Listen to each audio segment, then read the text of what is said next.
Radio Publique Africaine.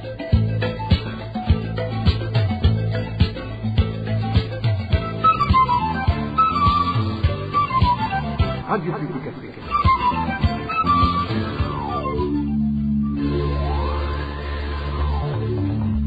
Ni umwanya w'amakuru mu Kirundi. Mukaba mwashikirizwa na Ines Gakiza. Ndabaramukije inshuti banywanyi ba RPA kaze muri aya makuru yo kuri no wa kane Myandagaro umwaka wa 2023 duhere ku ngingo nkuru ziyagize.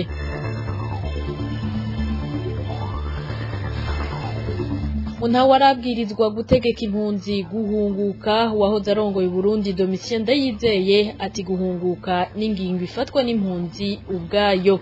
Ingingo yo kwegurira ibibanza byo mu masoko abadandaza babikoreramwo ngo ni nziza hamwe yo kurikizwa muri ano makuru murakurikira abanyagihugu babisigura.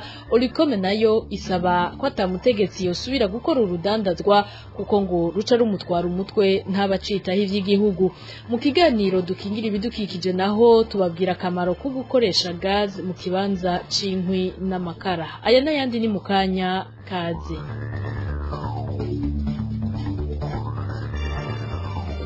Nongeye kubaramutsa duhere mu gisata cyo kumenyesha makuru. Mu Burundi haraye hashinzwe inzego zishasha z'ikigo OPB gikurikiranira hafi ibikorwa vy'abamenyesha makuru. Ubu urongoye OPB mu Burundi ni kamwe n'ubusa Louis asanzwe ari n'umuyobozi mukuru w'urwego rw'ibinyamakuru vyandika. Innocent Muhozi yarasanzwe arongoye OPB avuga ko izo nzego zashinzwe zitazobuza izari zihasanzwe kubandanya kazo ku nyungu y'umwuga ukumenyesha makuru mu Burundi. Twe ntacyo bitubwiye na kimwe kuko mu gihe agiyeho mu rwego witwa ko ugiye kuraba yubahirizwa ry'akarangamutima k'umwuga wo kumenyesha makuru, ushingira ubwigenge wo kumenyesha makuru, guteza imbere ibimenyesha makuru, gufasha abantu gusubira ibyibiro byabo. Hagiyeho umurwi witwa ko ari OPB ugiye kubikora mu gihugu, niyo bikora ni byiza ntacyo bitwaye. Utabikora naho nyine ntacyo bitwaye kuko tusobanuye tubikora. Ntacyo bitubwiye rero ibyo byarayibaye mu Burundi kandi aho byote mu cyuma hagaze namba niba bikora neza ni byiza niba batabikora tusobanuye tubikora. Nta kizatubuza kubanira tubikora kuko ibintu byaronekaye birarenze urugero. Ibyerekeye inzego z'ibi na biriya hari ibyo guhinduka byari bikwiye guhinduka ariko ntibishobora guhinduka muri context birimo mu gihugu cyacu no munsi. Reka tugeze aho umukuru w'igihugu aje gusaba abamukingira umutekano mu makungu. Nkazi muri ibyo bindi bitoya nibaza ko atabyote mutima uhagaze ibyo byo karangamutima ko bishoboka mu Burundi tuzobandanya tubikora neza cyane nta kibazo bitutira ntagiye no bitera ikibazo niba bikora neza ni byiza naho nyene. Impamvu ni imwe, umwuga urafise akarangamutima ntawe utakazi niba bigifuruguta bakabaye bikihindura mu wese azomenya icyo akora. Mugabo icyo hano abamenyesha makuru umwuga n'uwabo urafise akarangamutima ntibagumize umutima wabo kubahiriza ku karangamutima k'umwuga. Igiteye ingorane ni uko ako karangamutima usanga gateye kubiri n'amategeko bagiye barashiraho yandi yerekeye umwuga wo kumenyesha makuru cyangwa mbere n'ibwirizwa shingiro. Twe tuvuga tuti busore ni yayigira karangamutima. Nicyo gituma natwe naho twagiye mu buhungiro turi hanze y'igihugu tutigeze duta yoherezwa ry'ako karangamutima. Twagumye tubikora aho twaba turi mu gihugu kuko tuzi neza ko ako karangamutima aho uri hose kaguma ari kandi nyene. Abamenyesha makuru rero nibagumize umutima ku karangamutima k'umwuga wabo. Atugire ko nibijanye na politike narimejeje kubibabwira nta muntu yarakwiye gutegeka umunyagihugu yahunze guhunguka ku nguvu. Ivyo vyashikirijwe n'uwahoze ari umukuru w'igihugu c'u Burundi Domitiano Ndayizeye hari mu kiganiro ciswe ikiyago n'abahoze ari abakuru b'ibihugu caremeshejwe n'ikinyamakuru cyo ku mbuga ngurukana bumenyi yaga. Domitien Ndayizeye akaba yari kumwe na mugenzi we Sylvestre Ntibantunganya. President Ndayizeye amenyesha ko umuntu wese ari we yifatira ingingo yo gutaha afatiye ku makuru abafise amwereka ko atangorane bazohura. Burya k'umunyamahanga hanze ntibyoroshe kandi ntibibereye kandi ndibaza yuko n'uwotunga agatugira ingana gute udafite uburenganzira bwo kugaruka mu gihugu cawe ntaco bifasha igihugu nta nico bifasha uwo ari we wese. Cyo ni cyambere. Cya kabiri igituma umuntu ahunga ni byinshi. Murabona nabuze yuko nahunze mfise imyaka 19 ngaruka mfise 40, hariho abandi bahunze mu nyuma bagaruka mbere, byose biterwa n'umutima nama na programme ya buri muntu. Nicyo gituma intumbero ya mbere ni yuko umurundi wese agomba kugira uburenganzira bwo kuba mu gihugu ciwe. Mena ikigomba gutuma ataha biva mu ntumbero nyinshi. Wahunze uziriki, umutima wawe ukubwira iki, nivyo bintu byose usanga biva mu mutima w'umuntu. Hariho rero abantu bari hanze bafise imitima yabo, nicyo gituma kugira ngo umuntu atahe ushobora kumutegeka umutima nama wiwe umubwira n'amariske ashobora kugira. Kugeza ubu ivyo tuzi ngaha muri iki gihugu nuko umukuru w'igihugu yavuze ati abari hanze abahunze bose barashobora gutaha. Cyo ni igikorwa cyiza cyane. Maintenant ushobora gutaha niwe abaje umutima wiwe ndashobora gutaha cyangwa sinshobora gutaha kubera ama information bafise ku gatumba n'iki. Hari n'abandi bashobora kugira inama kugisha inama abandi. Mu bijanye na politike nyene umugambwe MSD ubona ko umukuru w'igihugu Evariste Ndayishimiye ahenda ubumwe bwa Buraya ko afise ishaka ryo gutsimbataza agateka kazina muntu agacaja kuburega ku mukuru w'igihugu c'u Burusiya ko ubwo bumwe bwa Buraya nyene bumuhohotera bwitwaje agateka kazina muntu kadashoboka. Ivyo biri mu itangazo uwo mugambwe wasohoye kuri uyu wa gatanu. Urongoye MSD Alexis Nduhije avuga ko Burusiya atanyungu abarundi bazobukurako kandi ko kubivuga atabwoba bimutera. Twebwe ivyo abarusiya bakora tutumvikana ko twe tutokora, tumva yuko atakibazo yuko tuvuga yuko duteye kubiri navyo. Nta na kimwe cyo dutera ubwoba kubera twe tugwanira inyungu z'abarundi, tugwanira yuko abarundi bagira agateka, tugwanira ubwigenge bw'abarundi, tugwanira yuko abarundi bagira ubutungane bubarenganura, tugwanira ko abarundi bagira ubuzima bwiza. Abana b'abarundi, abavyeyi b'abarundi bakarya gatatu ku munsi, inzara ndibice, abantu baronka akazi, bashobore kwisumamwo, baronka ubuzima, baduze imiryango yabo, baduze abana babo bagere mu bigero. Ivyo nivyo tugwanira. Ivyo navyo ntituzobishikako abarundi bo bonyene ubwabo bataronse uburenganzira bwo kwitorera abazobatwara, bibananiye kubatwara neza bakabagoboza, ubwo bubasha bakaba babufise. Ivyo rero nivyo tugwanira, kandi nta muntu n'umwe ariho kw'isi azodutera ubwoba kubera ngo turiko turagwanira agateka n'ubuzima bwiza bw'abarundi. Ivyo nta n'umwe ashobora kudutera ubwoba. Uwo mugambwe utavuga rumwe n'ubutegetsi uvuga kandi ko amasezerano y'Arusha akwiye gukingirwa kuko ari iragi rya Nyerere na Mandela. Dusubire dukurikire Alexis Nduhije arongoye umugambwe MSD. Umushinga ntaye Julius Nyerere mwarimu hamwe na Nelson Mandela imboneza ya Afrika y'Epfo nibo bahagarariye arya masezerano y'Arusha.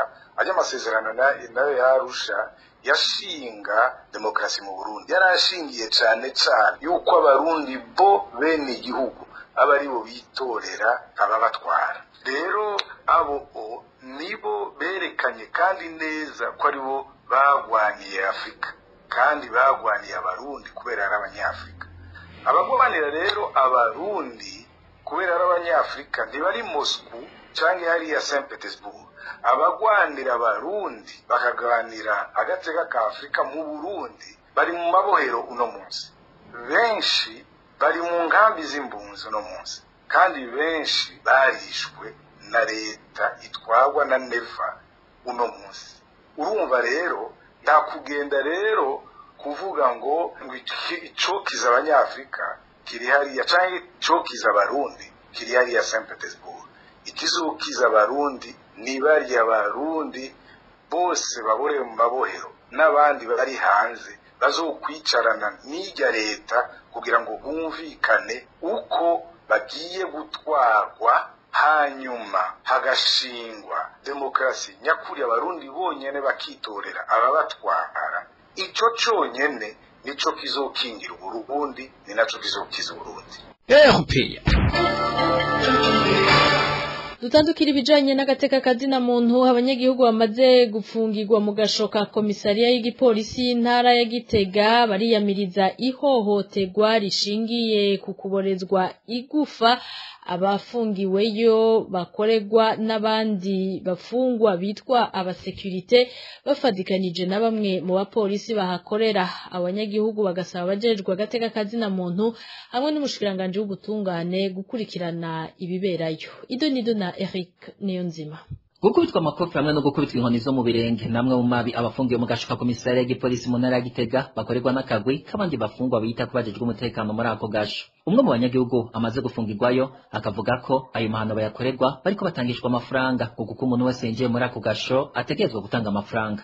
Hari abantu bariyo bitwa ngo n'abasekirite ugishika ubuze amafaranga yo gutanga bayita ngo n'amafaranga ya Paul uca ubabwira nimero yo mu muryango y'umuntu uzi bagaterefona bagaca bahera ko baguha amakofe uboroga bakubita inkono uboroga kugira babandi bavyumve uca ubabwira uti nimuntu undikira amafaranga ya naya baca bayanyarukana kugira ntupfireyo udahise utanga n'amatiro mva hari kumwe bavuga ngo hinge ngo batume ikirenge gutuma ikirenge rero bawushagura inkoni mu kirenge ubuze na cumu utanga kaba kakubaga.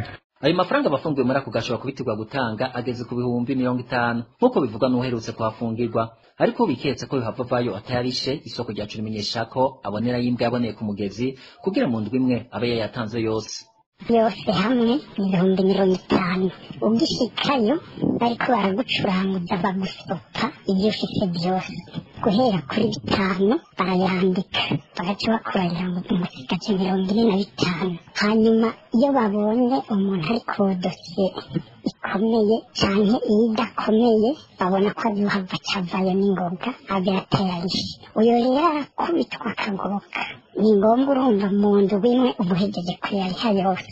Nariryo mafaranga batoza ugahohotero abari menshi bivanye n'ubwishi bw'abantu bafungirwa. Amasoko yacu yemeza ko abo banyororo bayatoza bagaca bayagabura na bamwe mu bapolisi b'inyamiramabi bita OPG hamwe n'abacungera ku gasho. Ayo mafaranga kandi abari menshi n'agashoka bakarimo abantu barenga mu 70. Ayo mafaranga acagabura abitwa ngo n'abajejwe umutekano bo muri ako gasho bakayagabura na security ku muryango b'abapolisi. Mugo hakaba harimo abaopeji nabo nyene bayaronkako nk'umuopeji bakunda kuvuga n'uwitwa Karonkano n'uwundi w'ikigaba anakomeye yitwa Evode n'umucamanza. Abo banyagihugu bamaze gufungirwa muri ako gace ka komisariya y'igipolisi y'intara ya Gitega baganiye na RPA basaba mu gujejwe ateka kazi na muntu mu Burundi CNDH hamwe n'umushikiranganje w'ubutungane kugira icakoze abakorera ayo mabi abafungiwe muri ako gasho bagahanwa hisunza amategeko. Urakoze Eric Niyonzima. Ibikorwa by'abanyagihugu bo muri zone Gitaza komine Muhuta intara ya Rumonge yarahungabanijwe kuri uyu wa kane biturutse ku rugendo rw'umunyamabanga mukuru w'umugambwe CNDD-FDD.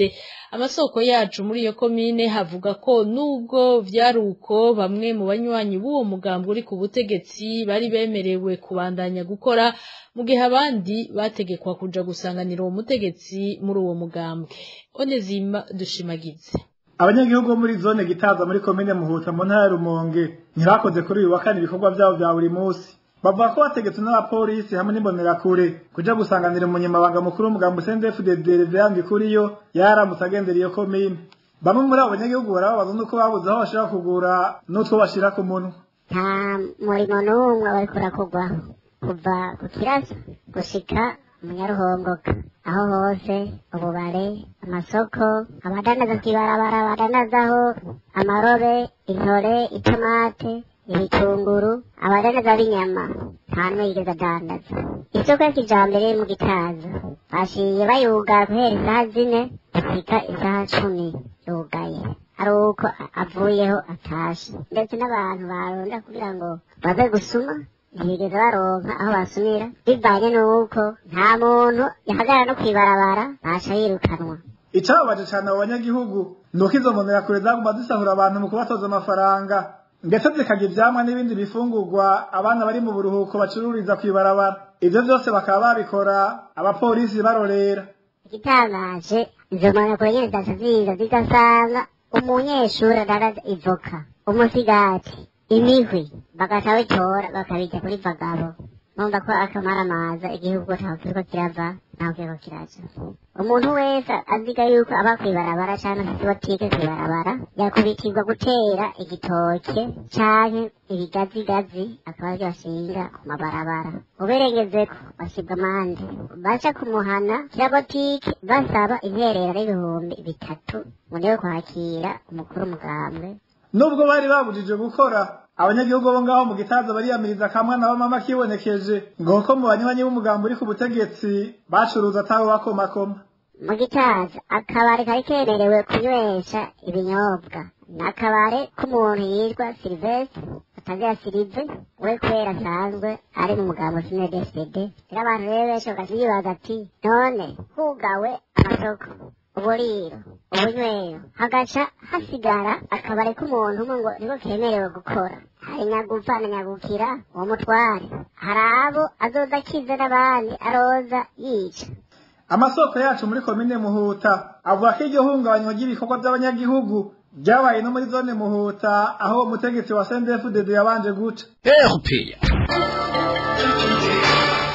Amakuru mu Kirundi arabandanya. Abanyagihugu bo mu bihingo itandukanye y'igihugu barashimishwa n'ingingo yafashwe n'umukuru w'igihugu yo kwaka abafise ibibanza mu masoko ya leta atarabadandaza bakabiha abadandaza mu gihe yoja mu ngiro, ariko abanyagihugu bakavuga ko iyo ngingo ishobora gutera ingorane mu gihe hari abadandaza bari baguze ivyo bibanza bongera baravyiyubakira mu nyuma barabikodesha. Umviriza bamwe muri abo banyagihugu baganiriye n'uruganda rwa RPA. Kama byoja mu ngiro nukuri twohimbagwa cyane gose kuko ibi byotuma ibiciro bigabanuka. Ibiciro bidoga kubera abo bantu bihaye ibanza kandi ari abantu bakomeye muri mu butegetsi bamugasanga ni baneze ravira abandi babura amatari bamustantereka n'abandi bantu bakomeye mu mugambwe no mu nzego zitandukanye. Ugasanga ikibanza umujya mudandaza dogishikira kimaze guca nk'abakomisiyoneri nka batatu. Urumva nibo batuma ibiciro biguma biduga. Turasabye ko umukuru w'igihugu n'ibintu byo kuvuga gusa muga ibintu byo gushira mu ngiro. Hanyuma ibyo banza byo abadandaza nkuko bivuze ibintu byo bigomba gutera akajagari mu gihugu umunyagihugu ntigere yoroherwa. Yari ingingo nziza ariko ni nko kwambura Saint Paul kugira ngo wambike Senja hagati yabo hagiye kuvuka rwango kutumvikana. Muri ibyo byose byo kunda bibona kurondera ingene arondera watako ibintu by'ibiciro biguma biduga ubukene bwugarije abanyagihugu baguma barondera uwo bashobora kubitako babyagiriza kugira ngo abanyagihugu batahore. Niko ndabibona uko birateye isoni kubona abantu turabadandaza bafata ibibanza bamaze kuronka bagaca bagaruka bakabikotesha. Abo banyagihugu bariko barabikotesha bagaca bagaruka bagatanga n'ikori muri leta n'akamaramaza. Iyo nkuru bayakiriye neza ariko barindiranye igishika ingene izoshirwa mu ngiro kuko barabona koko kw'ivyo bibanza bimwe ari ivy'abamisanteri abandi ari ivy'abashikiranganji ibindi ari ivy'ababurumatari abandi ugasanga ni abakuru b'imigambi. Aho rero niho bafite ubwoba ko iyo ngingo idashobora kuja mu ngiro n'ahandi hamwe yoja mu ngiro yoba ingingo nziza kuko boca bamenya ko batanga ikori bakaritanga muri leta ngo bongere baze kubikotesha abo bantu. Twavyakiriye neza kuko hamwe vyoja mu ngiro kuko abadandaza benshi ibibanza bakoramo n'ivyo bari bakoteye abo bene amakioske abo bene amazu mw'isoko. None urumva rero hamwe ayo mafaranga batoba bakiyariha bakiyaha abadandaza ngo boce bongera barihe n'ayandi muri leta vyogira akarusho. Ariko rero impungenge dufise mbere n'ikibazo gishobora gutera n'ingorane mu minsi itari kure cane ko nk'umudandaza yari yarakiguze hanyuma agaca acubakamo agaca agikotesha munsi urumva ko gica cegukira uwo gikose uwo agisanzwe kagikoreramwo. Numva ko hacaba agahombo kuri uwo nawe yari yaratanze umutahe akubaka mu kibanza yahawe na leta. Ubuzima bwabaye ndanse mu Barundi bakora mu bisata bitandukanye vy'igihugu kubera iduga ry'ibiciro ry'ibidandazwa vya nkenegwa. Mu rukurikirane rw'ubuzima buzimvye tumaze iminsi tubashikiriza uyu munsi turumva uko vyifashe mu bakora mu gisata c'amagara y'abantu aho bavuga ko bitagikunda ko babeshaho imiryango yabo. Ni inkuru ya Elvis niyo mwongere. Ugasanga umushahara ahembwa bawukoresha mu yinga rimwe biyimize zoba indwi zibiri. Uyu numwe mu bakozi bo mu gisata cy'amagara y'abantu avuga ko ubuzima bwabaye ndase kubera ko abishwaho n'umushahara gusa kandi adashobora kwiyungunganya. Aha avuga ko umushahara ahembwa n'imiburiburi umubeshaho we n'umuryango wiwe mu kiringo c'indwi zibiri. Umwanya wo kwiyungunganya nk'abandi bo muri bisata usanga udakunda udashoboka. Wa mushahara umukozi yahembwa usanga nk'umuntu afite umuryango w'abana batanu nawe n'umufasha, ugasanga umushahara ahembwa bawukoresha mu yinga rimwe biyimize zoba indwi zibiri kubera ibintu birazinze ku rwego rudasanzwe. Kimwe cy'umuceri kuri ibihumbi 3,400 ukaba uhembwa ibihumbi 180. ni ukuvuga mu ijambo rimwe ubuzima bumeze nabi ku buryo leta iri kwikubita agashyi. Aha rero akamenyesha ko ibintu bigeze habi ngo kuko bashobora kuva no mu kazi ka leta bakaja kwisumamwo ahandi ngo leta niyongera imishahara ifatiye aho igihugu kigeze, ahubwo bakiyumva kongera umushahara nyabuna bafatiye kubona ubuzima buzinze. Basi aho bagomba kwicara batenze kuvuga ngo bakubabwira amaindanete ngo amaprime ngo bize gute, bakavuga ati ab'umuryango imyaka umuntu afite umuryango w'abantu batanu yogera bingahe ibyahagiye ku munsi bihagenda ku munsi umuceri agatoki uduki ijyanye, bakavuga ati nshatse yuko basiburya amagarama ya ni hahandi uriho wakabahereye kubeza umuryango nayo ubundi bwo bakaza umuryango gataye akaja kwiyunganya mu bindi aje gukora ibindi nibana niyo ajya kumutenera. Ivyo rero bikaba biri uko no mu bindi bisata by'igihugu. Ni nkuru tuzobandanya. Urakoze na wewe Elvis niyo mwungere ishirahamwe gishinze kugwanya ibiturire n'abasesagura amatungo ya leta Olicom rivuga ko ritewe impungenge n'ubukene budasanzwe bwugarije abarundi. Mu kiganiro yahaye abamenyesha makuru kuri wa gatanu, Gabriel Rufyiri arongoye Olicom ahamagarira abategetsi batandukanye b'igihugu gushiraho imigambi y'iterambere ry'amakomine aho kwama bavuga amajambo gusa. Umviriza Gabriel Rufyiri arongoye ishirahamwe Olicom. Uyu munsi mukuru w'amakomine murabizi neza yuko usanzwe ukurikirana n'ubundi munsi mukuru wo gufashanya, Journée Nationale de la Solidarité. Uyu munsi mukuru nawo ushitse mu gihe abarundi benshi bari mu bibazo bidasanzwe bijanye n'ubukene, mu gihe iduga ry'ibiciro riva ku bintu byinshi bisa n'iri hanze abarundi. Aha rero twagomba duce dusaba inzego z'igihugu, murabizi abakuru baca bakwiragira mu mitumba iyo bavuka, ugaca usanga bariko bagira amadiskuru, no kuvuga ama message ahabwa abarundi. Twebwe rero icyo twagomba gusaba, murabizi ko uno munsi wo gufashanya cyangwa gufatana mu nda uba uno munsi wa gatanu, twagomba dusabe ibi bintu byo kwegeranya ibintu bagaburira abantu, twebwe mushyira kumwe nabyo dushigikiye, ahubwo dushigikiye yuko barondera ibintu bafasha. Ni ukuvuga ko aho umuntu avuka bagende barabarya abantu bakenye, babaronderera imbuto, babaronderera bijya bintu bituma bashobora kuzoba hejo. Mugabo umuntu wamuha ikiro cy'ibiharage ukamuha ikiro cy'ifu, ibyo bintu ararabifunguye uwo munsi nyene, mugabinda uyibwira ko wayirarije ntibwira ibyo wayihaye. Twebwe rero twibaza neza yuko bakwiye kurondera ibifasha bajya abantu baboro badashobora kuja mu ishuri. Ubu uya tusikaje ukwezi kumwe kugira ngo abana baje mu ishuri, nibagura amakaye y'abanyeshuri, nibarabo abantu batagira mikoro babagurira amakaye, bandi babaha imbuto kugira ngo ejo Uburundi mu by'ukuri dufashanye twese. Umukuru wa Olicom asaba kandi uramutswe igihugu c'u Burundi gushiramwo ishaka maze ahane abajejwe intwaro bose bari mu rudandazwa, nkuko Gabriel Rufyiri bishikiriza urwo rudandazwa ngo ruheza rukaba intambamyi y'iterambere ry'abanyagihugu. N'ubunyene subira mukurikire Gabriel Rufyiri aramutswe ishirahamwe Olicom. Nagomba ngaruke kuri ikibazo kijanye n'amasoko ya leta. Murabizi neza ko leta yafashe ingingo mu itegeko rishashe ry'amafaranga leta iri kurakoresha ko ibice 90% bija mu giga ca leta, ibice 10 bikaja mu makomine. Mwarabonye yuko byaciye bitera ibibazo. Jewe novuga nti birakabona bibaye gutyo, kuko ishyirahamwe rikomeye ryari rimaze kubivuga kenshi ryandika, ariko nta muntu n'umwe yashaka kutugumviriza. Mugende mubaze mu isoko ya Ruvumera n'andi masoko mu gihugu hagati, ibibanza byinshi nk'uko umukuru w'igihugu yabivuze bifiswe n'abatware bashaka abasoda bakomeye abapolisi bakomeye ari umuntwaro nibo bafise ibi bintu ikintu kibabaje gusumba ibi byose rero ndakibabwiye nko mu Ruvumera amakuru twarose nuko hagezaho benshi baraguze bamaze kubigura ku buryo uno munsi hari ibibanza mubona ngo bita mu mashopu bijya biri inyuma n'ibiri indani bigeze ku mamiliyoni 100 sinzi ko ibyo mwari mubizi 100 millions de francs ibintu leta yubatse abantu bagaca bagira ibyabo araha rero jewe nca mvuga nti umukuru w'igihugu cacu nukuri abantu bamufashe kuko afite intumbero nziza mugabo turavye ukungene abantu bari muri leta uno munsi bakora akazi k'urudanazwa gusa simvuze ngo ni bose mugabo benshi twe turabona yuko hari ikibazo gihambaye cyane mwarumvise yuko umukuru w'igihugu yatanze iminsi 3 ngo babitoreye umuti ariko je nagenda babwire yuko ibintu bizogora cyane kubera biri mu nyungu z'abantu benshi narumvise umukuru w'igihugu ashavurira cyane umukuru w'igisagara cya Bujumbura umukuru w'igisagara cya Bujumbura haje vuba ni ibintu bimaze igihe kirekire kubera ya principe ya continuité de l'État murumva neza yuko ari we aca bibazwa mugabo siwe yabitumye ariko kandi ababitumye barahari hafatwa ingingo zikwiye umukuru w'igihugu nibyo yabivuze nashiraho umugwi wigenga utohoze hanyuma babyagirizwa bahanwe ishirahamwe Olicom ryaremesheje ico kiganiro ku munsi mukuru wahariwe ugufatana mu nda mu gihe kandi buca ari umunsi wahariwe amakomine usanzwe uhimbazwa ku munsi wa mbere wa gatandatu w'ukwezi kwa Myandagaro uko umwaka utashe.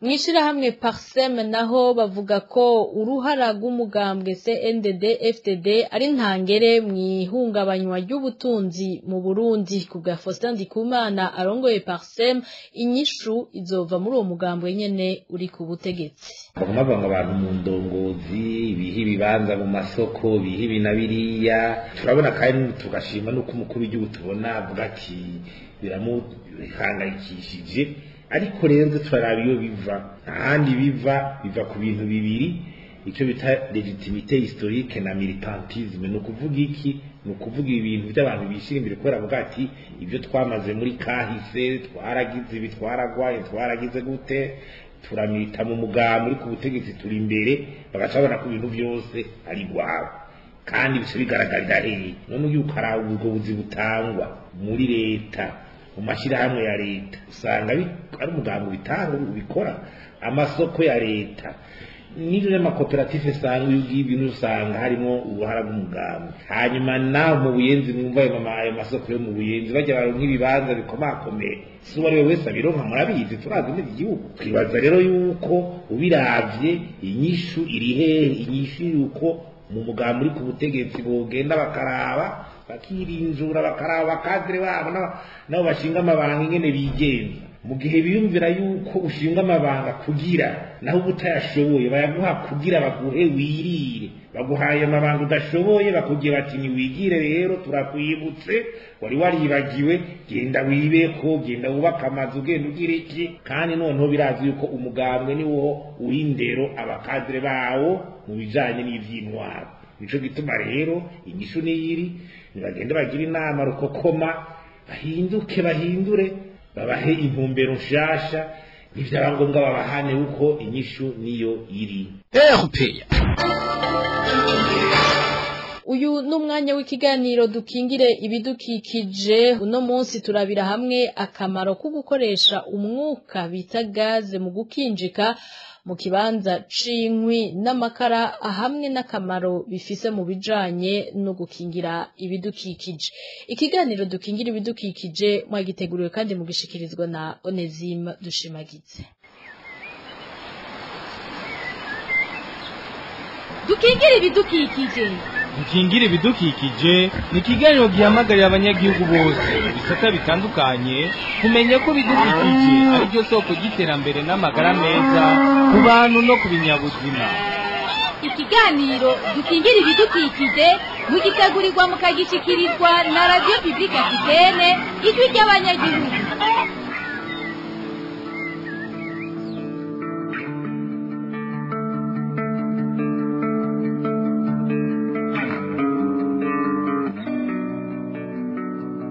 Mwiriwe neza canke mwaramutse bakunzi b'ikiganiro dukingira ibidukikije. Ni ikiganiro gica kuri RPA mwamukurikira iminsi yose ku wa gatanu. mu Burundi haravugwa muri no misi ikoreshwa ry'ibiti ku bwinshi kandi mu bisata bitandukanye na cyane cyane mu bijyanye no gutegura ibifungurwa. Amwe mu mashirahamwe ajeje gukingira ibidukikije ahamagarira abarundi guhindura ingendo bakijukira ubundi buhinga bukoreshwa mu bukinjika hadakoreshejwe amakara n'ibiti kuko guhonya amashamba bigira ingaruka mbi zijanye n'ihindagurika ry'ibihe.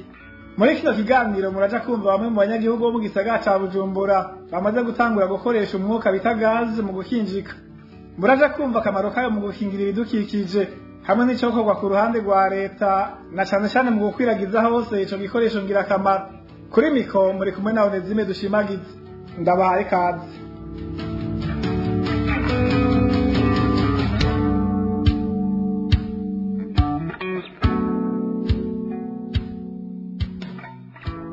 Nongere ndabaha ikaze bakunzi ba kino kiganiro. Tutaraja mu idonido twagira tubanze twumvirize mu twaganiriye bakoresha uwo mwuka bita gaze mu gukinjika.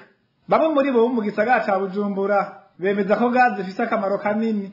Uretse ko ituma ukinjika anyerutsa guhisha, irafasha cyane mu bijanye n'isuku ryo mu gikoni kuko atamivyiro canke umunyota iteza nk'amakara. Igafasha kandi mu gukingira ibidukikije kuko abaca ibiti vyo gukora amakara batongera kubica. Gaze yazimbutse gusumbya amakara kandi ni ikintu kinyaruka gutegura indya. Ibirya by'amakara ubanza kuja kurabura umuriro ukarindira umuriro ufatwe, oya gaze wakije urashije uteka kw'inkono mu mwanya muto urishije. Ampisi nta bintu by'umucafu by'umunyota canke by'imyotsi. Hama ushize kw'inkono n'akanya gato nta bintu by'imviro by'umucafu uja ku nkono mwanya muto indya ziba zihiye kandi umwanya tutari akumuya ushika utegura ugakinjika ata kibazo na kimwe. Nta bintu bimwe byo kuvuga ngo umukozi yahivye amakara canke yazanye amakara adakwiye canke yavyemo isashi ayishira umubanyi aramwe amafaranga make aguremwo urwagwa. Gaze biri mu icupa, gaze ni sepa, gaze n'umwuka, gaze mu icupa urashirako ugategura ugakinjika neza ata bintu byo kuvuga ati umukozi naho umukozi yogenda umuntu w'umupapa sho kuva ku kazi ugategura ata bintu byo kurindira mpaka abakozi baje n'ibiki kubera ikintu gifite isuku si bya bintu uvuga ngo ngo amakara amfata ku minwe canke umwotsi canke ibitabu. Ku by'amakara ni gaze yacu hari itandukaniro rinini cyane rwose kuko kwa kuntu turavye amakara y'iki gihe amakara y'igihe nta nguvu agifise kubera n'ibiti bikomeye nta bigihari kenshi amakara yose araguruka. Urashobora kugura amakara y'ibihumbi 60 ugasanga uyakoresheje n'ukwezi kudashika, ariko iyi gaze urashobora kuyigura amafaranga ibihumbi 27. aha ndiko ndavuga kuri 6 ugasanga urayikoresheje muri cya kiringo kingana ya makara wagura 60 hano wayiguze 24, wayiguze 54 cyangwa 48 ugasanga urayikoresheje ukwezi n'inusu cyangwa amezi abiri. Urumva akarusho kayo kanini kanini. Genda kunda FPA kubera ikunda abamama, abapapa, abana, abatamu n'abatamakazi, abarundi n'abanyamahanga. FPA nitwe rya bose. Murumvise akarusho abanyagihugu bakoresha gaze bayibonamo.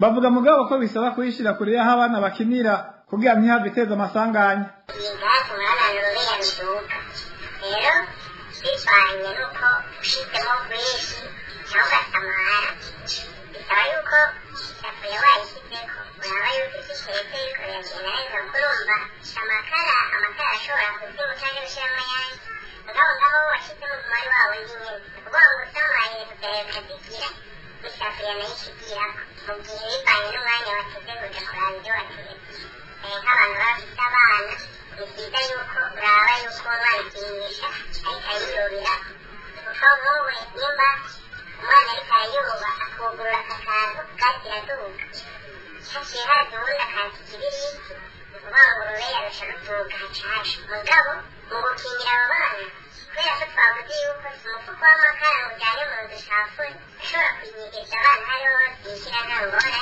ukayikoresha uriko urateka kugira ngo ntituzave dusanga ba bana bayiyobeyeko cyangwa twateje umuriro aho tubaye. Ndakunda FPA kubera ari ijwi ry'abanyagihugu.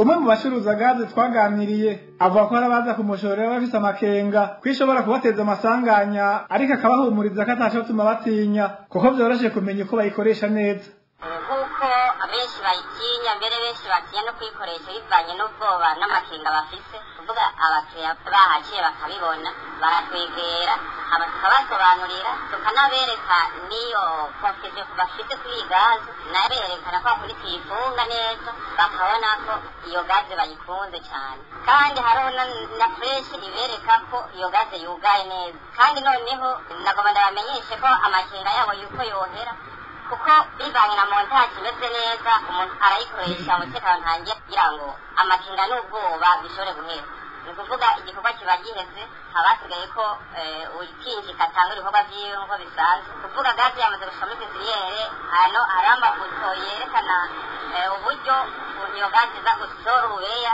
kugira ngo umuntu ashobore guteka aya mabuto nababwiye ubwa mbere aya niyo ukoresha byose niyo ukoresha mu kwatsa niyo ukoresha mu kugabanya umuriro cyangwa mu kuwongeza kandi iyo ukoresheje umuriro mukeyi muri gaze ni ukuvuga n'indya zigenda zisha buke buke zikazigira akanovera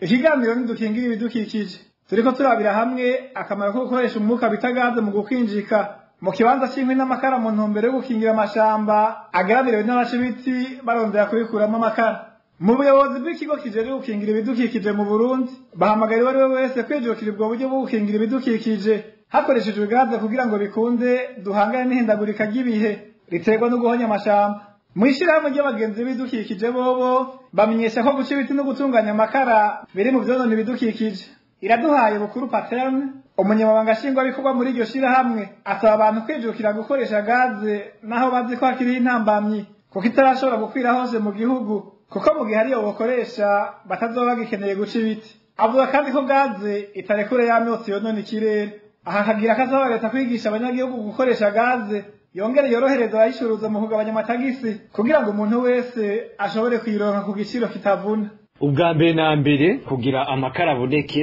harabaho guca ibiti hanyuma ivyo biti bakabiturira akaba ari ivyo bivamwo ayo makara mu guca ivyo biti rero no gukoresha ayo makara baba bakoze biri mu vyonona cane ibidukikije na cane cane amashamba akahabonera iyo bari guturira ivyo biti rero kugira ngo bivemwo amakara canke bari gukoresha ayo makara haba mu guteka canke mu bindi bisohora umwotsi mwinshi bikagira ingaruka mbi ku magara y'abantu kabaho n'ihindagurika ry'ibihe ku bantu rero barafatwa n'indwara zifatira mu kudahumeka neza amaso agatosekara na za kanseri n'ibindi uwo mwotsi rero uronona cyane ikirere ku buryo na cya gisenge ozone kidukingira imishwarara y'izuba kizohava gishikirwa tugire ko duhanura tunakebura abantu bose bagikoresha amakara guhurumbira gukoresha uburyo bwo gutekesha gaze naho itarakwira henshi mu gihugu cacu c'u Burundi na cyane cyane ko umufuko w'amakara ubu ari buzimvye kurusha gukoresha gaze iyo uri gukoresha iyo gaze rero ntirekura wa mwotsi wonona ikirere nk'amakara na cyane cyane ko gaze ihisha n'ivyo kujya mu mwanya muto ugerageje kuraba n'uwatekesheje akoresheje amakara ikindi nuko iyo uri gukoresha iyo gaze bituma ya mashamba twavuga adahona ngo bariko baronderamwo ibiti vyo gucamwo ayo makara gaze ntigira umucafu nk'amakara ibisigarira vyaho batuririye ayo makara naho bagiye bapakurura imodoka izanya ayo makara iyo imvura iguye icihitana vya bisigarira vyose vy'amakara vyasigaye bigakwegera mu migezi no mu myonga amazi agatosekara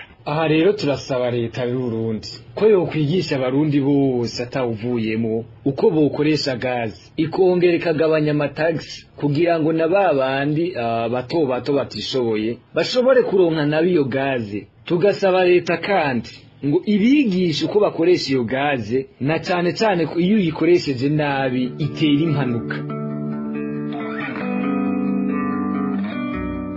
ni kuri izo mpanuro za iraduhaye bukuru Paterne umunyamabanga nshingwabikorwa mu ishyirahamwe ry'abagenzi b'ibidukikije dusozereye kino kiganiro mwumvise ico abanyagihugu mu gisagara ca Bujumbura bashikiriza mu bijanye no gukoresha umwuka bita gaze mu gukinjika mwumvise akamaro ifise mu gukingira ibidukikije ibituma badasubira guca ibiti barondera amakara yo gukinjikisha. Ndabashimire mwese mwateze yompi, shimire kandi abatuganiriye bose. Onezime dushimagize nabashikije kino kiganiro, ndabasezeye ndabifuriza amahoro y'Imana.